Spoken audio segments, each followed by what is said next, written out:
os quiero explicar y esquematizar de alguna forma a cómo optimizar vuestros EDC. Porque mucha gente piensa que llevar un buen EDC es llevar piezas buenas o piezas caras. Y no. Casi siempre el problema no es el objeto, sino la prioridad que le das y el sentido que tiene dentro del conjunto.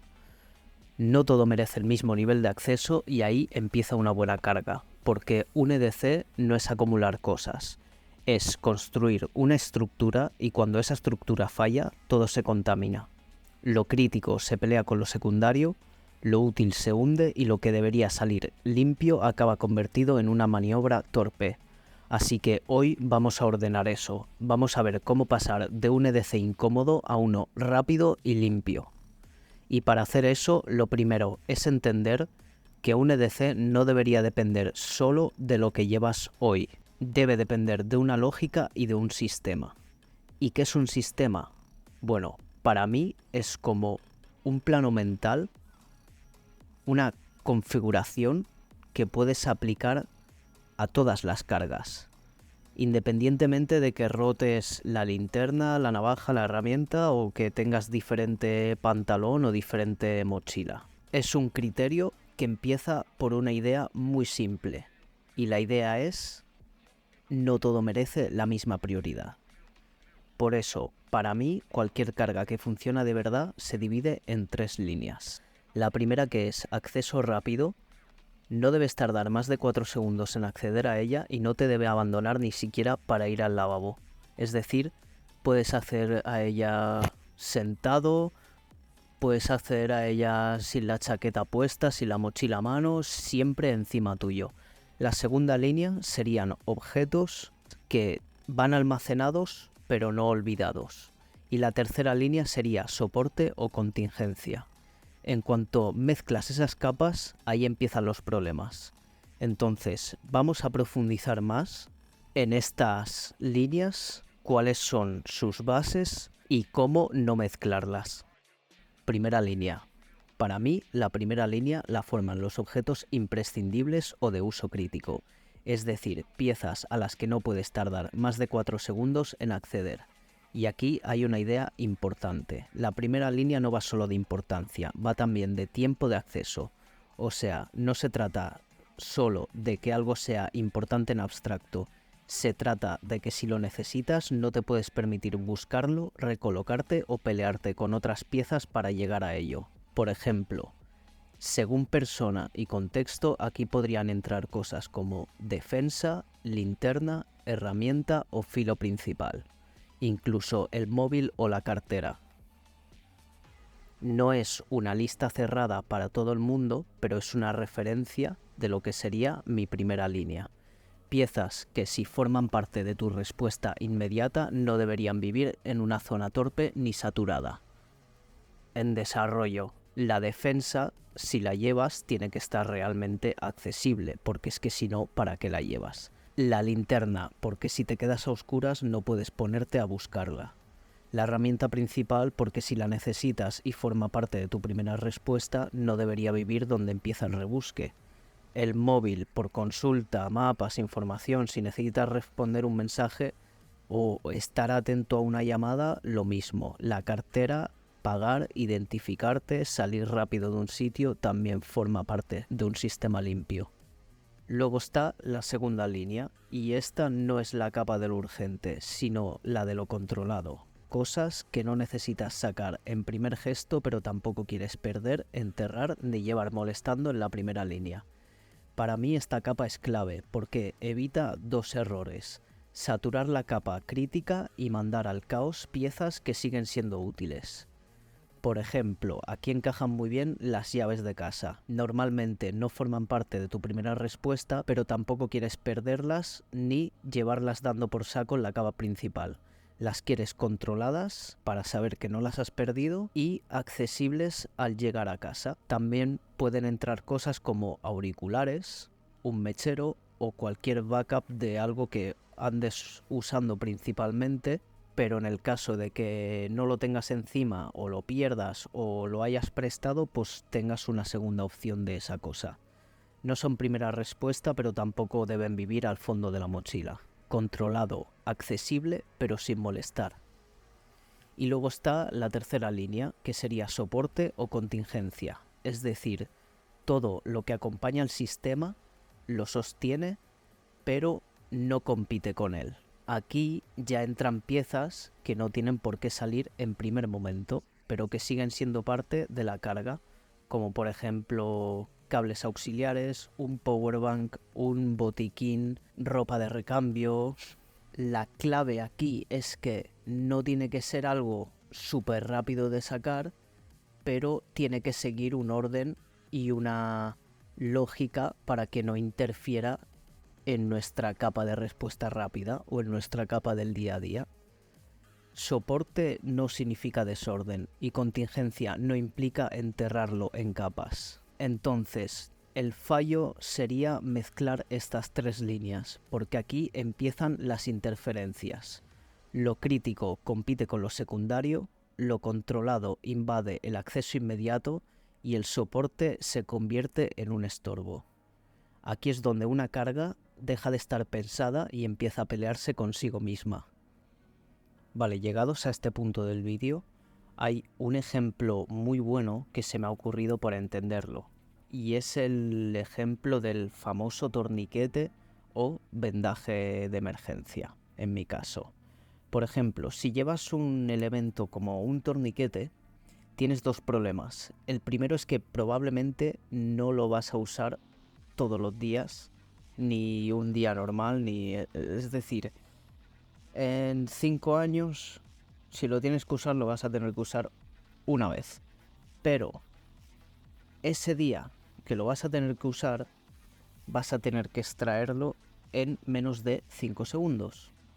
Entonces hay objetos que tienen que convivir en nuestra carga diaria de contingencia, pero no tienen que ir enterrados, como ya he explicado antes, a la hora de tener que usarlos. Entonces, muchas veces el EDC consiste en encontrar esa fina línea entre almacenaje y acceso rápido, porque baja frecuencia no significa baja prioridad.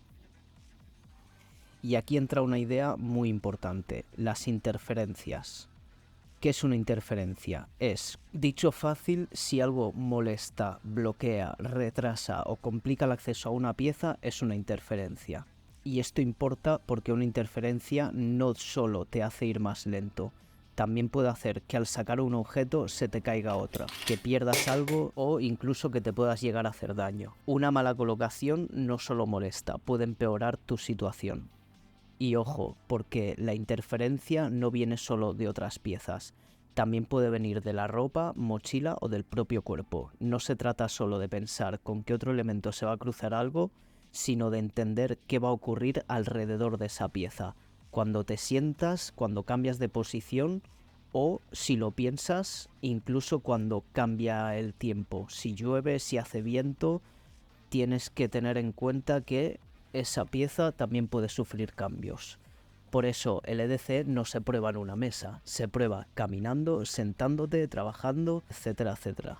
Si han pasado 24 horas y todas esas piezas siguen en su lugar y han operado correctamente cuando las has tenido que utilizar, no deberías cambiar esa configuración, deberías optimizarla. Entonces, dentro de la línea de la capa 3, de la línea 3, contingencia, hay que separar cosas de acceso rápido y almacenamiento. Porque aquí mucha gente mezcla dos cosas. No todo lo que llevas tiene que salir igual de rápido, pero tampoco todo lo que no es urgente puede acabar enterrado sin criterio. Una cosa es tener una pieza guardada y otra tenerla secuestrada. Y esta diferencia cambia mucho cómo funciona tu carga en el mundo real. Por ejemplo, la energía también forma parte del EDC. Una powerbank como la Nightcore NB+, los cables, los adaptadores y todo eso no tienen por qué ir ni en la primera ni en la segunda línea si no planeas quedarte sin batería. Pero tampoco tiene sentido que estén metidos de tal forma que cada vez que los necesitas tengas que desmontar media configuración. Y aquí es donde entra muy bien una pieza como una sling o una bolsa intermedia. En mi caso, por ejemplo, algo como la LV6 tiene sentido no como trastero, sino como una capa intermedia en el sistema. Todo lo que se clava, lo que hace un printing raro, lo que compite con la primera línea, pues a la mochila o al pouch. Pero no añades caos, sino lo redistribuyes para que tenga un sentido. Ahí pueden vivir cosas de soporte como energía, una linterna más grande que no quieres llevar encima, un móvil conectado a la batería, algún módulo técnico, piezas que quieres tener accesibles, pero no peleándote con tu capa principal. Y eso es importante porque muchas veces el problema no es que lleves demasiado, el problema es que estás obligando al pantalón, a la ropa y al cuerpo a cargar con piezas que estarían mejor en otra capa. Y una vez entiendes eso, aparece otra cuestión clave, que va a cada lado. Porque una carga seria no se distribuye por costumbre, se distribuye por función. Mano dominante, frecuencia de uso, limpieza del gesto y ausencia de competencia. Si dos cosas quieren salir con la misma mano y desde la misma zona, se van a estorbar. Por ejemplo, sacas la linterna y te enganchas con las llaves. Quieres coger la navaja y antes tienes que apartar otra pieza. O al meter la mano en un bolsillo acabas moviendo media configuración y al final un gesto que debería ser limpio se vuelve torpe. Si quieres entenderlo bien, fíjate en las cargas profesionales. En un diestro la pistola suele ir al lado fuerte, porque el acceso es más directo, más repetible y más limpio. El lado contrario queda disponible para apoyo, cargadores y demás. Y aquí no se trata de copiar un loadout militar, sino de entender el principio. Lo crítico no debería compartir recorrido con lo accesorio. Y si además metes ocultación, printing y comodidad diaria, esa limpieza en la distribución se vuelve todavía más importante. Y aquí, por ejemplo, entra también otra zona muy interesante, el appendix. Porque el appendix no solo sirve para una pistola. Bien planteado nos da otro punto más donde cargar herramientas como una linterna, una navaja o una pieza de defensa, para tenerla muy controlada y con acceso rápido. Además, usado bien puede ser sorprendentemente cómodo, no solo porque mantiene la pieza localizada y bastante limpia en el acceso, sino porque también puede permitirte agacharte bien, moverte con naturalidad y aprovechar otra zona del sistema sin contaminar tanto los bolsillos. Bien usado, el appendix no complica la carga, la ordena. Y mucha gente dirá, ¿qué es el printing? Háblame en castellano. Bueno, el printing es cuando un objeto que llevas encima se marca o se adivina a través de la ropa, ya sea por su forma, volumen, por el clip, etc. Es cuando una pieza deja una firma visual en la ropa. No hace falta que se vea entera, con que se entienda o con que se deduzca que llevas algo ahí ya es printing.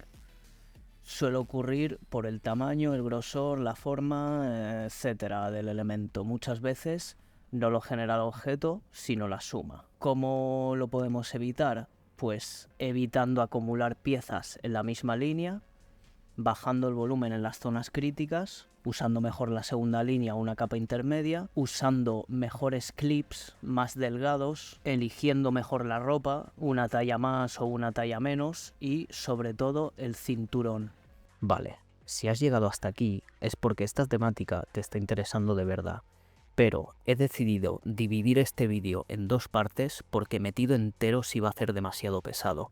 Así es más cómodo de ver para vosotros, más cómodo de editar para mí y sobre todo me da margen para grabar más contenido visual y más ejemplos reales para mejorar la siguiente parte. Prefiero hacerlo así y que quede mejor antes que soltar 20 minutos seguidos solo de esquemas y de chapa que de verdad eso no le iba a interesar a nadie. Así que en la próxima parte seguiremos con más apoyo gráfico, más ejemplos y más claridad para rematar bien el tema. Y ya sabes, si quieres optimizar tu EDC, en Tactical Jig tienes fundas, pouches y bastantes opciones útiles para organizarlo mejor. Con el código KNT10 tienes un 10% de descuento permanente. Así que muchísimas gracias si has llegado hasta aquí. Yo soy Knives and Things y me despido. Nos vemos en los siguientes vídeos. Knives and Things, fuera.